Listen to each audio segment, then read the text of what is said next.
नमस्कार किसान साथियों, एक बार फिर से स्वागत है आप सभी का आपके अपने यूट्यूब चैनल एग्रोटेक इन रिव्यू में। वीडियो शुरू करने से पहले किसान साथियों, अगर आपने चैनल सब्सक्राइब नहीं किया है तो चैनल को सब्सक्राइब कर लें ताकि किसान संबंधित सूचनाओं से मैं आपको अवगत करा सकूं।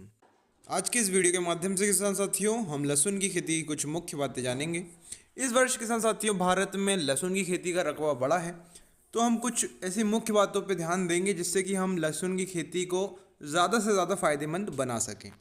उन मुख्य बातों में किसान साथियों जैसे खाद और उर्वरकों को संतुलित प्रयोग, सिंचाई के बारे में, निंदाई गुड़ाई के बारे में और खरपतवार प्रबंधन के बारे में इस वीडियो में हम जानेंगे।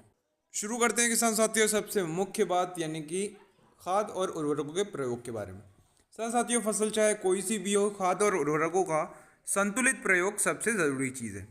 उसी प्रकार हमें मिट्टी का परीक्षण करवाकर खाद और उर्वरकों का प्रयोग करना चाहिए। लहसुन की खेती की बात करूं किसान साथियों तो लहसुन की खेती में गोबर की खाद या कंपोस्ट 200 से लेकर 300 क्विंटल प्रति हेक्टेयर तथा नाइट्रोजन 100 किलोग्राम, फॉस्फोरस 50 किलोग्राम एवं पोटास 50 किलोग्राम प्रति हेक्टेयर की दर से आवश्यक है। गोबर की खाद या कंपोस्ट फॉस्फोरस तथा पोटास की पूरी मात्रा एवं नाइट्रोजन की 1/3 मात्रा भूमि की तैयारी के समय तथा नाइट्रोजन की बाकी मात्रा को 2 भाग में बांटकर रोपाई के 25 से 30 दिन एवं दूसरा 40 से 45 दिन के बाद गुड़ाई करते समय देना चाहिए। खाद और उर्वरकों के प्रयोग के बाद किसान साथियों जो सबसे ज़्यादा मुख्य बात याद रखनी होती है वो है सिंचाई। लहसुन की खेती में पहली सिंचाई बुआई के बाद दिया जाता है। लहसुन की फसल को शुरुआत में हल्का परंतु कम अंतर पर पानी की आवश्यकता होती है।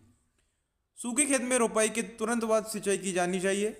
वहीं नई जड़ें विकसित होने तक खेत में पर्याप्त नमी का होना आवश्यक है। इसलिए रोपाई के बाद की गई सिंचाई के 2-3 दिन बाद दूसरी सिंचाई की आवश्यकता होती है। एक बार पौधों को स्थापित हो जाने के बाद आरंभिक समय में पानी की आवश्यकता कम हो जाती है, परंतु जैसे जैसे पौधा वृद्धि करता है उनकी पानी की आवश्यकता बढ़ने लगती है।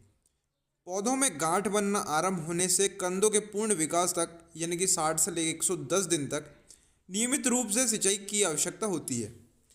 रुपाई के तुरंत अंतराल पर एक सिंचाई की जाती है। इसके बाद मौसम के अनुसार यानी कि रबी मौसम में जैसे नवंबर से जनवरी में 10 से लेकर 12 दिन के बाद सिंचाई की जाती है। वहीं फरवरी से अप्रैल माह में किसान साथियों 7 से लेकर 8 दिन के भीतर भीतर अंतराल पर सिंचाई की जानी चाहिए। उसी के साथ किसान साथियों हम जान लेते हैं लहसुन में खरपतवार प्रबंधन के बारे में। लहसुन कलियों का अंकुरण 7 से 8 दिन में होता है, लेकिन खरपतवार 3 से 4 दिन के बाद लहसुन के रोपण के बाद दिखने लगते हैं, जिसका उचित प्रबंधन अति आवश्यक है। लहसुन में खरपतवार के रासायनिक प्रबंधन के लिए आपको पेंडिमिथिलिन 30% ईसी का 3 से लेकर 4 मिलीलीटर प्रति पानी में या फिर ऑक्सीफ्लोरोफेन 25% ईसी 1.5 मिलीलीटर प्रति लीटर पानी के साथ बुआई से पहले या फिर बुआई के बाद आप कभी भी स्प्रे कर सकते हैं।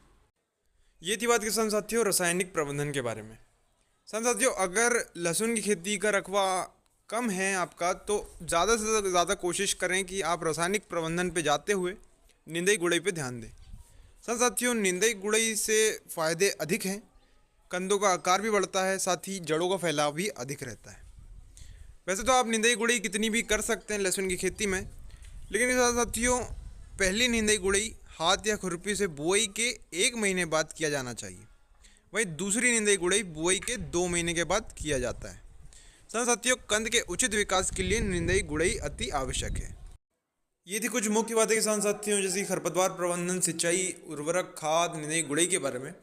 अगली वीडियो में किसान साथियों में लहसुन की खेती में लगने वाले सभी कीट और उनके प्रबंधन के बारे में बात करूंगा। बाकी यही थी इस वीडियो की सूचना, तो अंत तक वीडियो देखने के लिए धन्यवाद। फिर लौटूंगा ऐसी जानकारी सूचना के साथ, तब तक के लिए इजाज़त दीजिए किसान साथियों। जय हिंद, जय भारत।